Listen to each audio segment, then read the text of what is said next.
It's November 2006. J.K. Rowling is working in secret on the final chapters of Harry Potter and the Deathly Hallows in a hotel room in Edinburgh.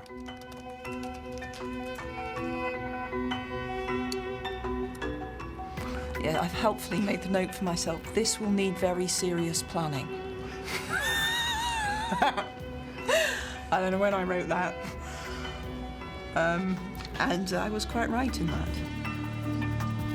The Harry Potter series has taken 17 years to write. It's an epic saga of childhood confusion, danger, and adventure. But it's more than just a children's story. Behind the witchcraft and the wizardry lies an intensely moral fable about good and evil, love and hatred, life and death. My name is James Runcie.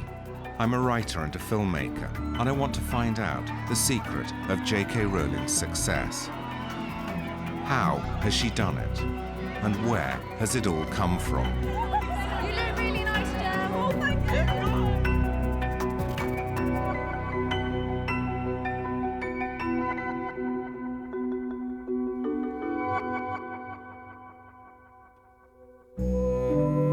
This is J.K. Rowling's country house in Perthshire. Once inside, I decided to start the film by asking a few direct questions. What's your favourite virtue?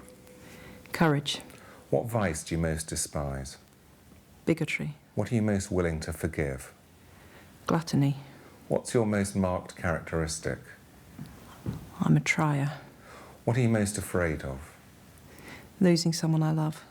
What's the quality you most like in a man? Morals. What's the quality you most like in a woman? Generosity. What do you most value about your friends? Tolerance. What's your principal defect? Short fuse. What's your favourite occupation? Writing. What's your dream of happiness? Happy family. The desire for a happy family comes, in part, from a difficult childhood.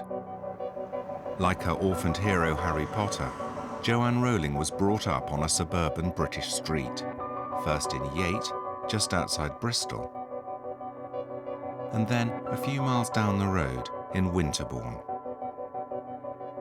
The house even had a cupboard under the stairs. But unlike Harry Potter, Jo wasn't made to sleep there.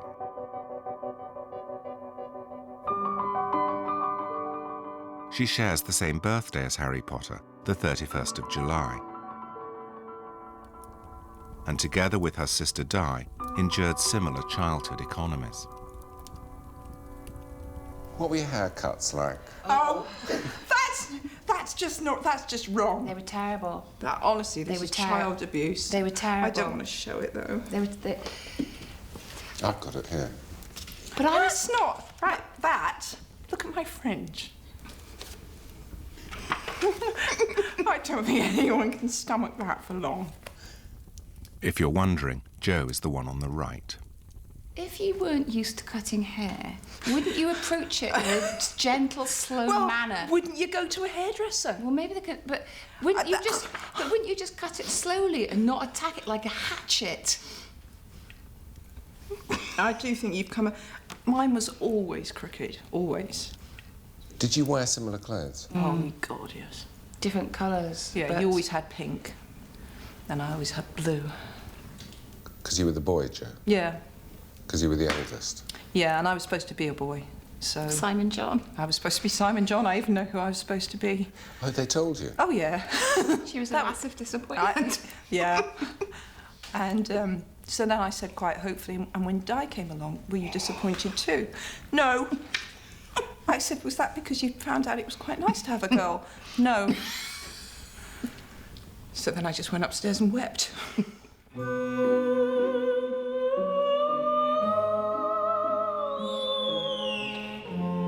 When Jo was 9 years old, the family moved to a village outside Chepstow on the edge of the Forest of Dean.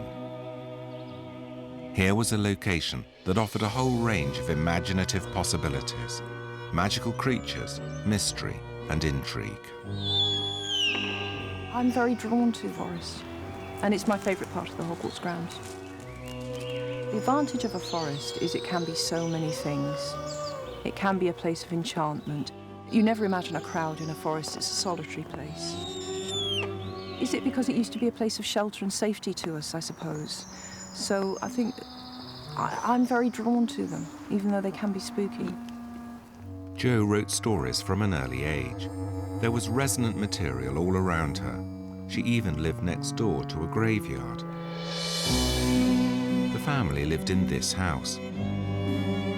Jo and her sister Di earned extra pocket money as part-time cleaners of St. Luke's Church.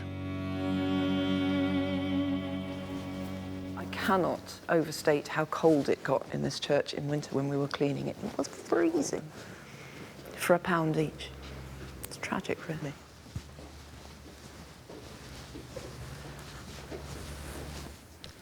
We must be in here loads, because we used to sign this book all the time.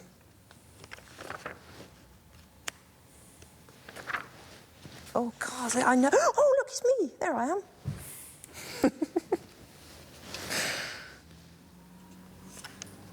Me and Di together. Joanne Rowling, age 12, Diane Rowling, age 10.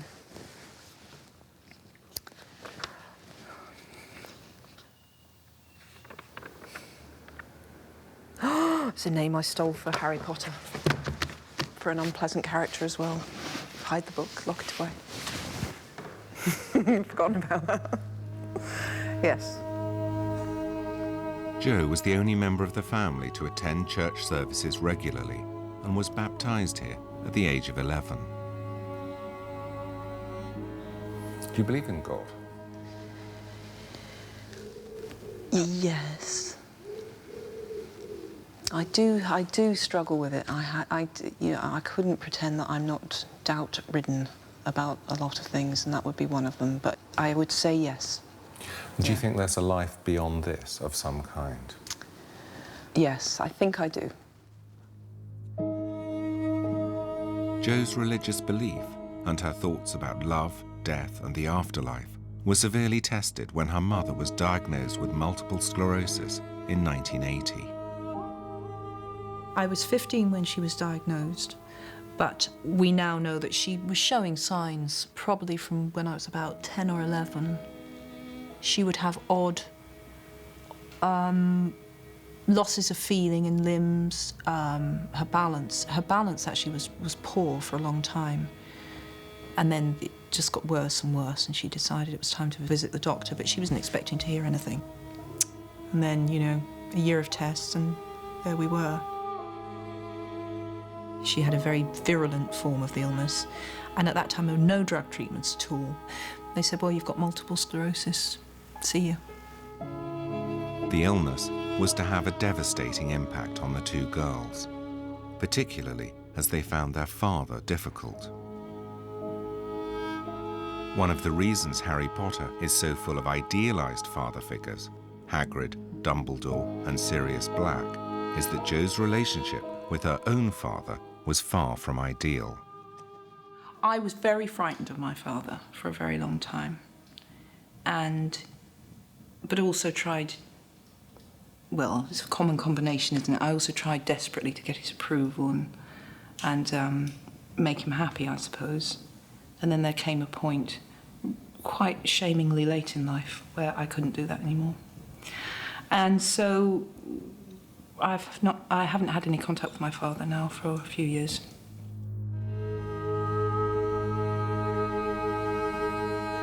The absence of any meaningful relationship with her father and the long, slow loss of her mother are two of the most important influences on Jo's writing. Anne Rowling died in 1990. She never knew about Harry Potter or the phenomenal success her daughter was about to enjoy.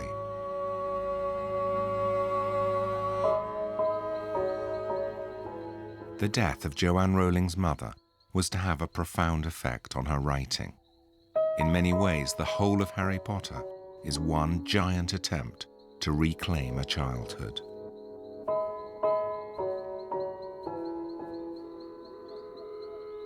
You think the dead we have loved ever truly leave us? You think that we don't recall them more clearly than ever in times of great trouble? I'd been writing for 6 months before she died. The weird thing is, the essential plot didn't change after my mother died, but everything deepened and darkened. Harry was always going to lose his parents, and it was always going to be a quest, really, to avenge them, but to avenge everyone against this creature, this being who believes that he can make himself immortal by killing other people. So that's something I'd created before she died, but yes, it seeped into every part of the books. I think, in retrospect, now I've finished, I see just how much it informed everything.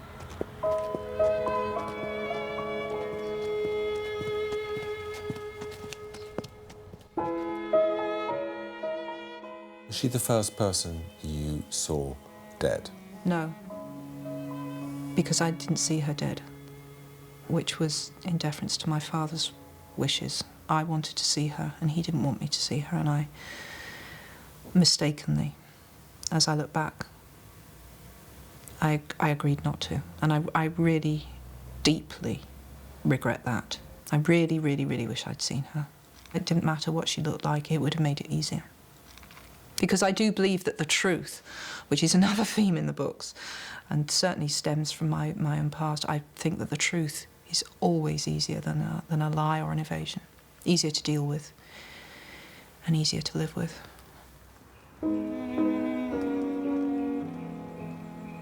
After her mother's death, Jo moved to Portugal to teach English as a foreign language. She married Georges Rantouche, a television journalist. Together they had a daughter, Jessica, but the marriage failed after 2 years. Jo succumbed to depression. I'd had a short and really quite catastrophic marriage, and I'm left with this baby, and I've got to get this baby back to Britain, and I've got to rebuild us a life. And adrenaline kept me going through that, and it was only when I came to rest that it hit me what a complete mess I had made of my life. And that hit me quite hard. We were as skint as you can be without being homeless. In other words, we were existing entirely on benefits. And at that point, I was definitely clinically depressed. And that's just characterised for me by a numbness, a coldness, and an inability to believe that you will feel happy again or that you could feel light-hearted again. It's just all the colour drained out of life, really. And I loved Jessica very, very much, and was terrified something was going to happen to her, because I think I'd gone into that very depressive mindset where everything's gone wrong, so this one good thing in my life will now go wrong as well. So it was almost a surprise to me every morning that she was still alive. I kept expecting her to die, or it was a bad, bad time. Jo's depression inspired her creation of the Dementors in the Harry Potter series. Dementors are among the foulest creatures that walk this earth. They infest the darkest, filthiest places. They glory in decay and despair. They drain peace, hope, and happiness out of the air around them. Get too near a Dementor, and every good feeling, every happy memory will be sucked out of you. The Harry Potter books may be located in an alternative fantasy world, but they're filled with the pain and dilemmas of real life. They address serious moral questions about the nature of trust, loyalty, integrity, and the need to make a stand against evil.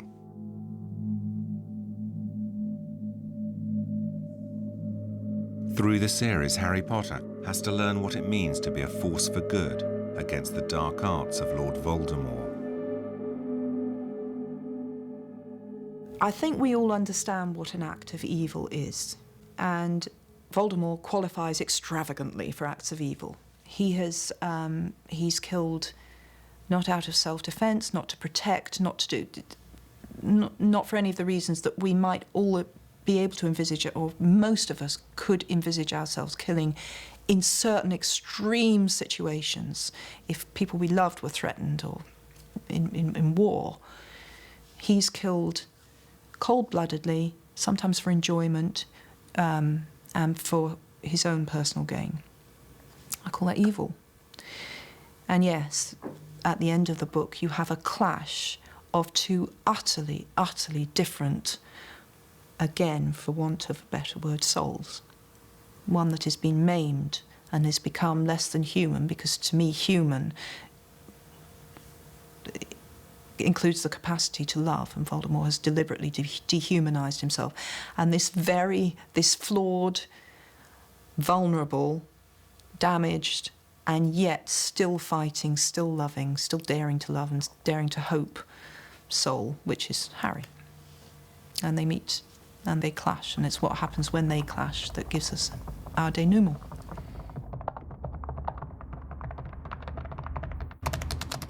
Jo locks herself in the Balmoral Hotel, Edinburgh, to work on the crucial final chapters of Harry Potter and the Deathly Hallows.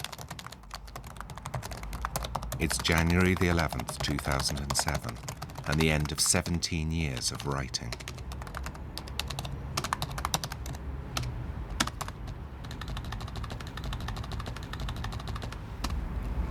Yeah, I think I've finished.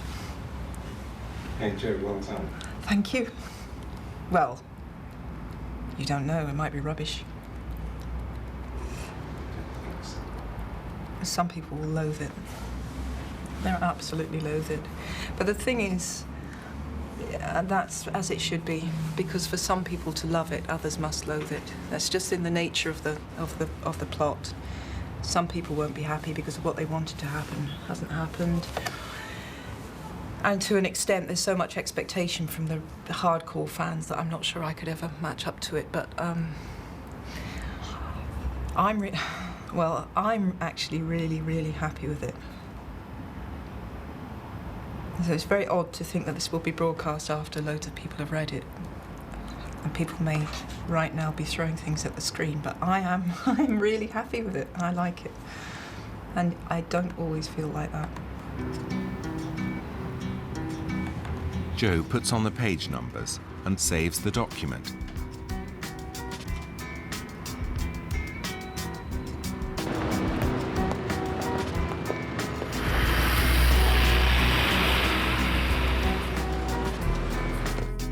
It's almost impossible to describe the level of expectation surrounding this one woman as she goes through the final stages towards publication.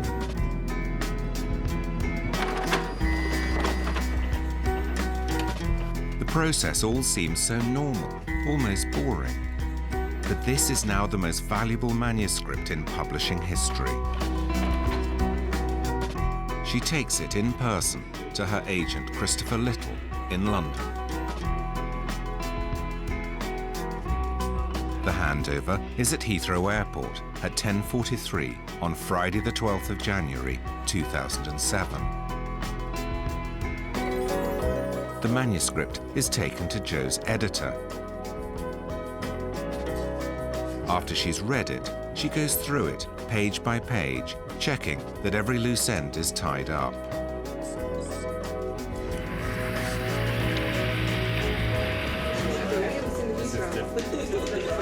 The publishers plan the book launch, and discussions concern how many copies J.K. Rowling will be able to sign.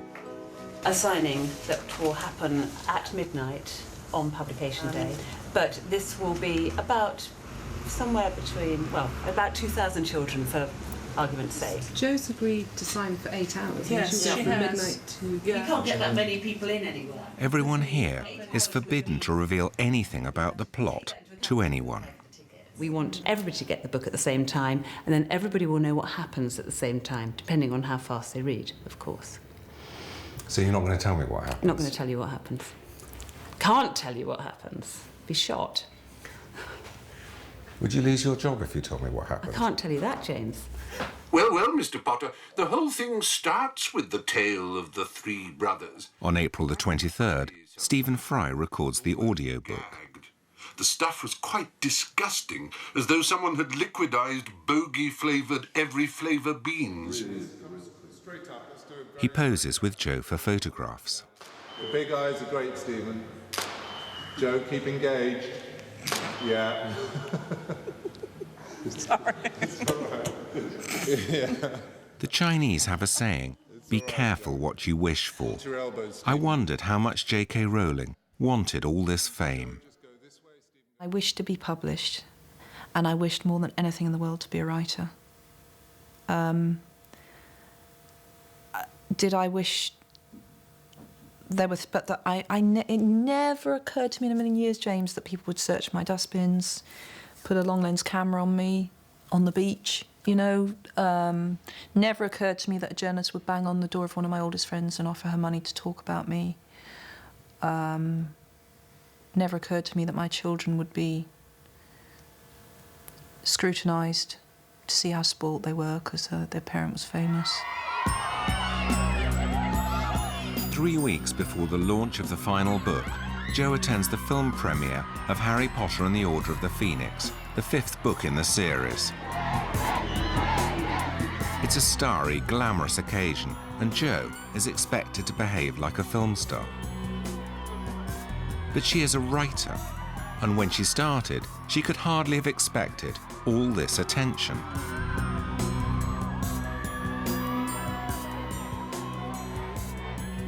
What about the razzmatazz and all that stuff? Well, some of it's fun, and some of it's frankly horrible. The fun bits are when you get to talk to people who have read your books. That's always great. What I find difficult is the kind of stagey midnight moment business. Because I'm not very good at it. I don't think that makes me a better person because I'm not good at it, I hasten to add, but I'm not good at it. I'm not a natural ta-da kind of person. I get all uptight about having to do that sort of stuff, and I feel like a prat. J.K, just to your right, please. Can I get... People definitely expect you to be visibly enjoying yourself. And I think Quentin Crisp said that was the secret to being good on television. Just look happy to be there. And I haven't always looked happy to be there. In fact, sometimes I've looked bloody miserable to be there. And I know that that's not televisually good, but you know, I've got better. I'm having quite a good time here. In a factory in Suffolk, under conditions of extreme secrecy, the book is being printed.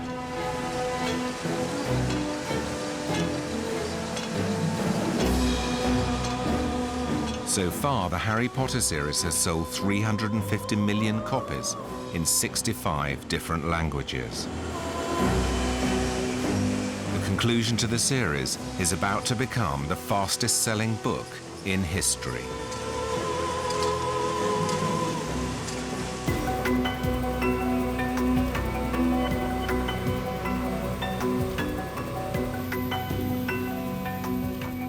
Harry Potter is a global phenomenon, and J.K. Rowling is now in demand all over the world.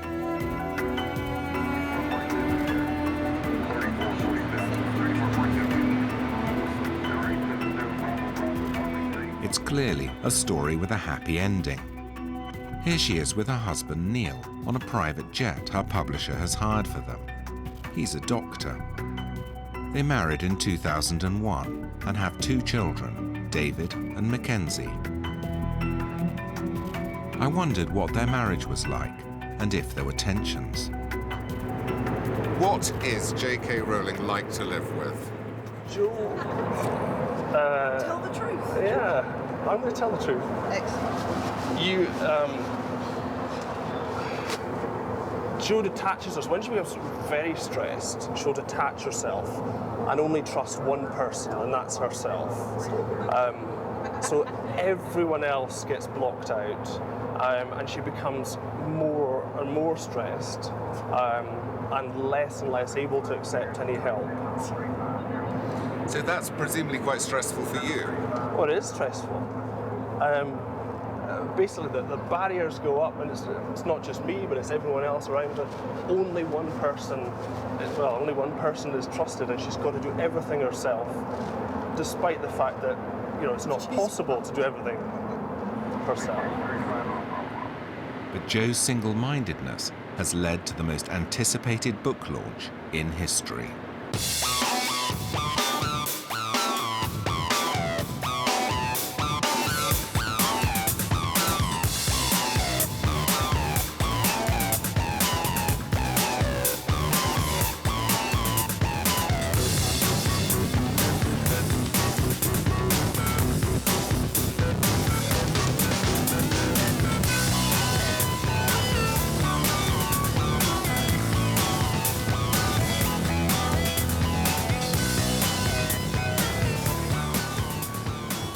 On July the 20th, 2007, at the Natural History Museum in London, 1,700 people, picked out of a lottery of 90,000 applicants, await J.K. Rowling's arrival.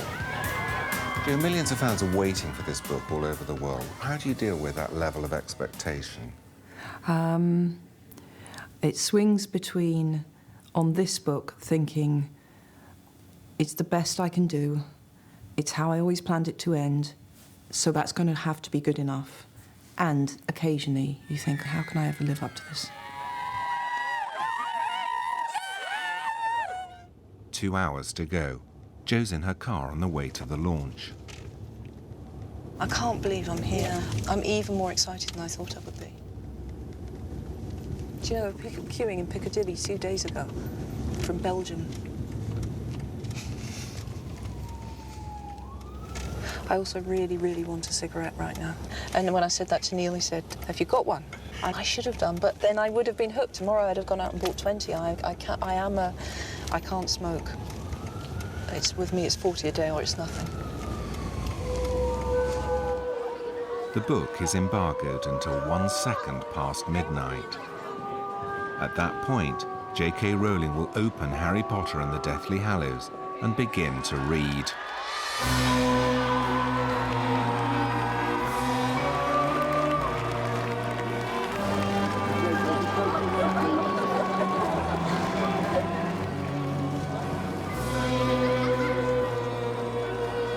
The countdown takes place worldwide. 6!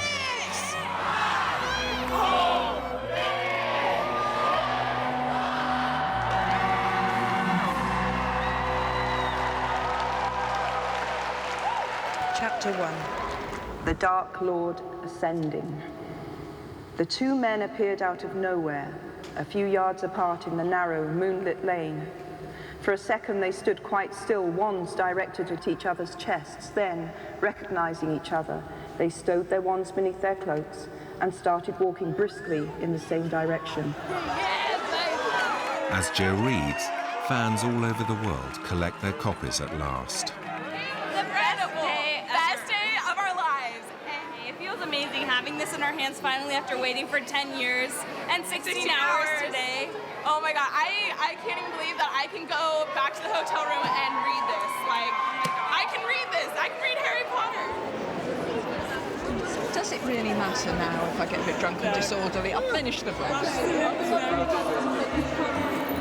In London, from 20 past midnight until 7 in the morning, J.K. Rowling signed 1,700 copies of her book.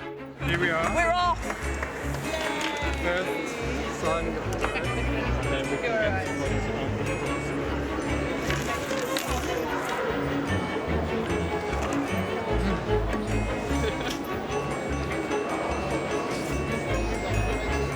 Do you know what, Hugo?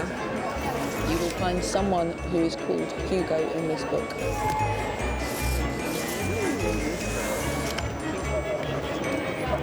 Thank you very much. In the first 24 hours, 2.65 million books are bought in the United Kingdom and 8.3 million books are sold in the United States. That's over 7,000 copies a minute.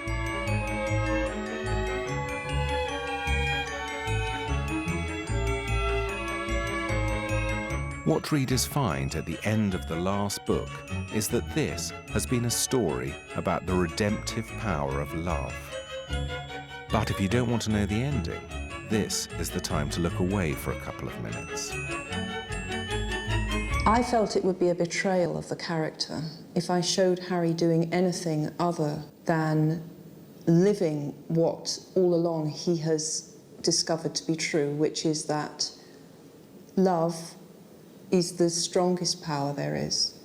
And I thought a lot about people who had been through terrible things like wars, and having to come home and rebuild and espouse normality after seeing horrors has always seemed to me to be such a courageous thing to do. And climbing back to normality after trauma is much, much harder. It's much harder to rebuild than to destroy. In some ways, it would have been a neat ending to kill him, a neater ending to kill him, but I felt it would have been a betrayal because I wanted my hero, and he's my hero, to do what I think is the most noble thing. So he came back from war and he tried to build a better world, I suppose, corny as that sounds, both on a small scale for a family and a larger scale.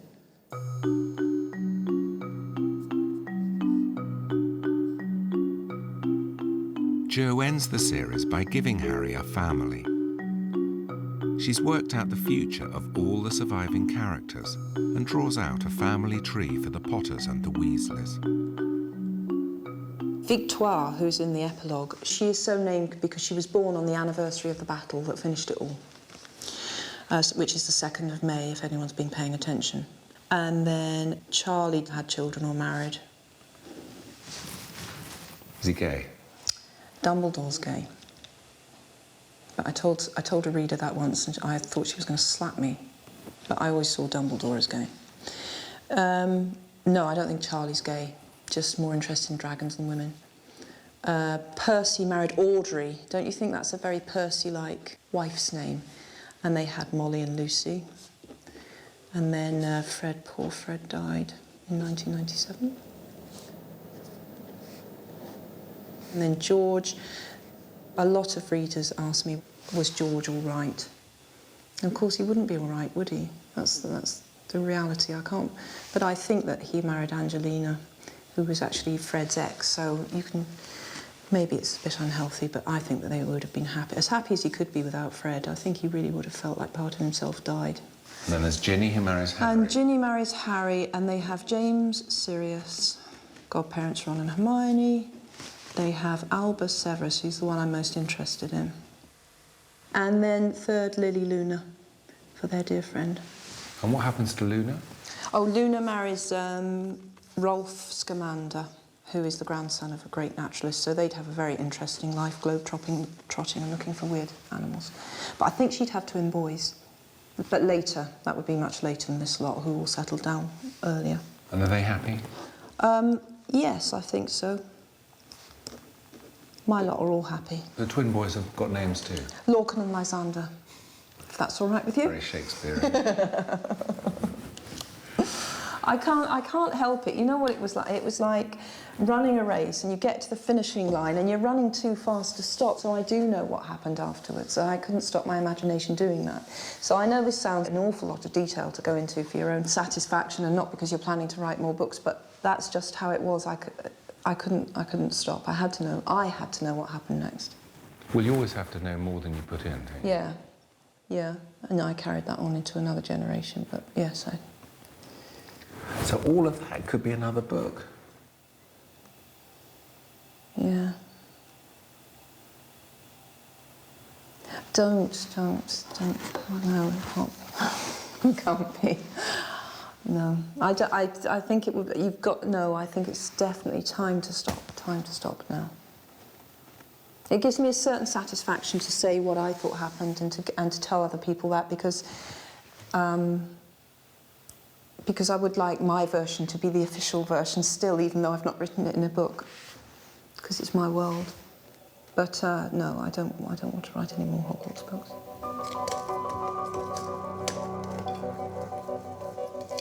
It's clear that Jo has come to the end of a massive piece of writing. she's found a kind of closure, both in her work and in her family life. I'm making David's birthday cake because he's 4 tomorrow. But it's just a family tea birthday cake. Because the day after that we have the party for all his friends, and then he gets a shop-made Lightning McQueen from the Disney Pixar film with which he is obsessed.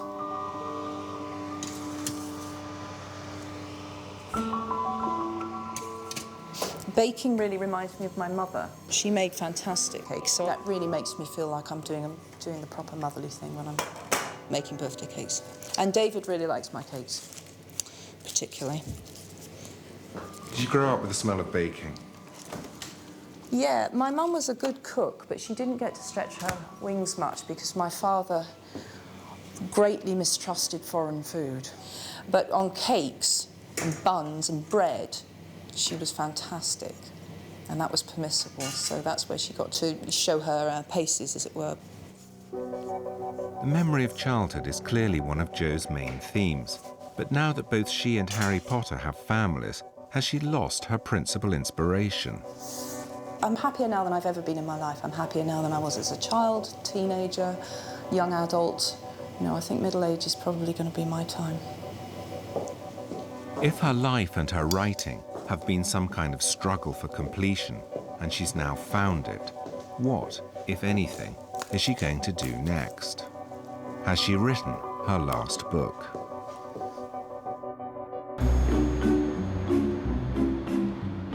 The Caledonian Hotel, Edinburgh. The top brass of both Warner Brothers and Universal Studios have flown over for a meeting with J.K. Rowling. Hollywood comes to her. She doesn't need to go to Hollywood. They're discussing the building of a massive 20-acre Harry Potter theme park in Florida and are seeking her approval. You know what? Sitting in a room full of people who are trying to impress you, that's when I feel at my most fraudulent. Because I feel like I'm about 13 and they're all grown-ups. And I cover that up quite well, but I often think, why are you all looking at me for? Because for years I was the least important person in the room, and I was doodling on my notepad when I should have been taking minutes and actually writing Harry Potter stories. The howler is floating in space, and its mouth is moving, but you can't hear what it's saying. But if you stand in the perfect spot right in front of this window, you have what's called hypersonic sound, and only that one person can hear what the howler is saying. I think it must be quite odd to be J.K. Rowling. Half of her life seems almost normal, while the other half seems completely mad. And the sensor will tell that there's somebody there. It will open its eyes, growl, and lunge at you. There's also the question of money. According to some press reports, you have £570 million. Mm-hmm. Is this true? Those reports are bollocks. How much do you have? Loads, but I'm not telling you how much. But it's definitely not 570. Why won't you tell me? Because I think it's private. But you have lots of millions of pounds. Yeah, I do. Money means that J.K. Rowling can afford to do her Christmas shopping in Tiffany. Here's a new curve that we have. It's wonderful. I think it's great. Yeah.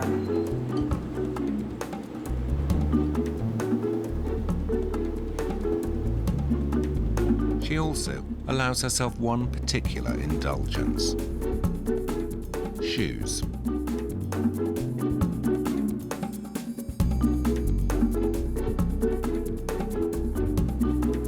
Why do girls love shoes so much? I want all of those. You're really nice. Do you worry about people asking you for money all the time? No. Do they? Honestly. Strangers write to me and ask for money. A lot. And sometimes I've given it. But with people that I know, it does change your relationships. Anyone who says differently is a fool or a liar. It does add a dimension to your relationships when your status changes initially, I think. But now, as time's gone on, I think my friends have made an adjustment and I've made an adjustment. And my experience is that your best friends are happy to take in the spirit that it's given, and you know, we can all relate pretty much as we ever did. Do you worry that people at some point are going to ask you, though? Is it like a sort of shadow in a conversation? You think, I bet they're going to ask me for money? No, definitely not. Definitely not. I don't walk around at all thinking that everyone wants to get a bit of money from me. Are you leading up to touching me? Do you want a loan?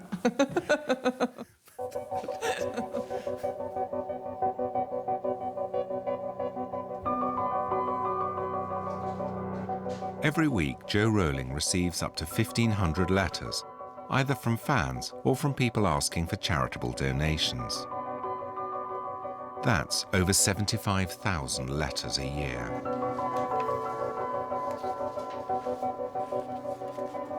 Initially, I was very disorganised with my giving. I didn't have a thought-through system. And again, that was becoming a bit overwhelming as well. So I have a charitable trust now. And we've refined the objectives of the trust, which was a very useful exercise. So the trust does multiple sclerosis research, and that's one side of what it does. And then it mainly targets projects, large or small scale, that are to do with the alleviation of social deprivation, with a particular emphasis on women's and children's charities. As we discussed. Yeah, so I'm saying OK to that point, not to the other point. OK. I become very angry when it comes to issues concerning social deprivation and social exclusion.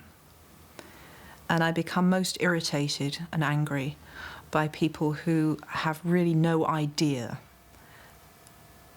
how it feels to exist in poverty and how disadvantage casts an sometimes irreparable blight over people's lives. And I'm aggravated to real fury by the fact that there is a section of our society that can't join the dots and doesn't see how issues that affect even them, their safe lives, such as crime and drugs, things that touch the middle classes, have their roots often in terrible injustice. And it's amazing how people can't and don't care enough to try and redress some of those issues. Those things make me very angry.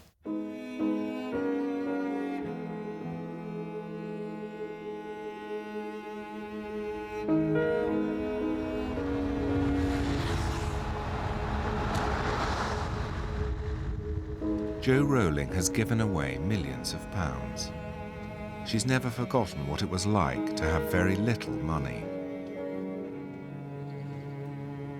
Amidst all the fame and the trappings of success, it's probably quite easy to lose sight of who she was when she started out.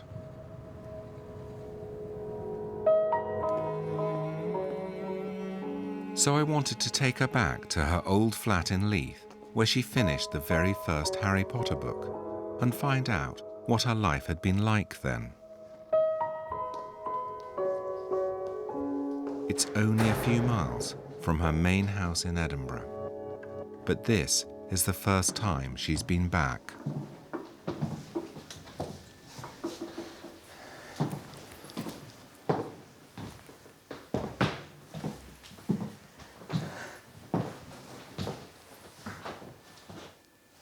Did you write in here? Mm-hmm. This is really the room. Well, I finished Philosopher's Stone in here. This is really where I turned my life around. Completely. I mean, my life changed so much in this flat.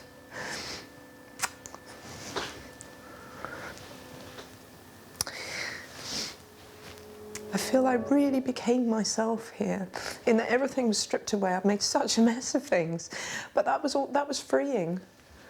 So I just thought, well, I want to write. So I wrote the book, and what is the worst that can happen? It gets turned down by every publisher in Britain, big deal. So, you know, it's really back to the old time here. My bedroom's a lot, well, my bedroom, the bedroom is a lot tidier now, God.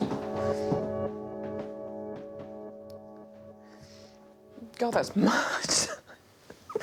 This was a tip when I lived here. Oh, look, Harry Potter books. Now that's really freaky.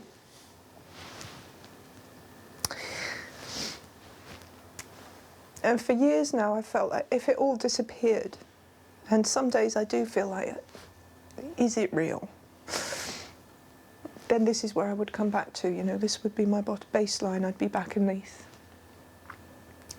And obviously if I'd known that 10 years, well, what was it, yeah, 10 years on, I'd come back here with a film crew and there would be my published books in someone else's bookcase in this room. I mean, it's really incredible to me.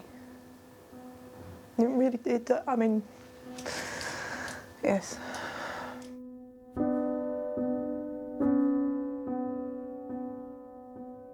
Because it's such a well-worn part of my story now, it's a big yawn to hear how I wrote it, as though it was all some sort of publicity stunt I did for a year. But it was my life, and it was very hard. And I didn't know there was going to be this fairy tale resolution. And coming back here is just full of ghosts.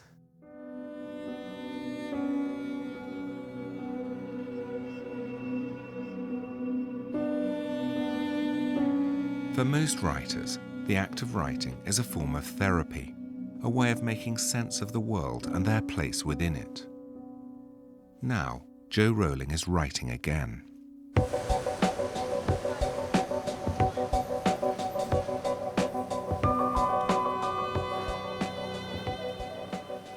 So, Jo, what are you writing now? A story that I describe as a political fairy tale. And it's for, I think, slightly younger children, so that will probably be the next thing that I finish.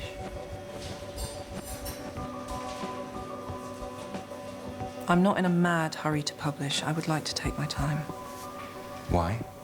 Because I've lived with deadlines for 10 years and I'm currently able to luxuriate in the fact that no one's really expecting it, no one knows anything about it, so I feel as though I've gone right back to the beginning where I was on Philosopher's Stone when it was my private world, and I'd really like to enjoy that sole possession for a while. Political fairy tale, that's all you're prepared to say? I think that's quite a lot, James.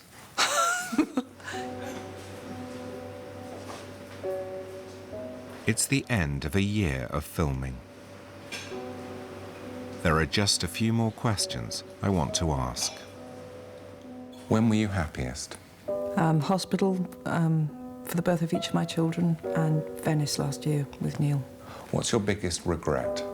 That I didn't keep my mother on the telephone longer the last time I spoke to her. What do you still want to achieve? I want to get better. Do you ever feel you just got lucky? Having the idea was lucky. Do you ever feel a fraud? Less as I get older, but I have done. What keeps you going? I'm a born trier. Why do you still write? Because I love it and I need it. How would you like to be remembered? As someone who did the best she could with the talent she had.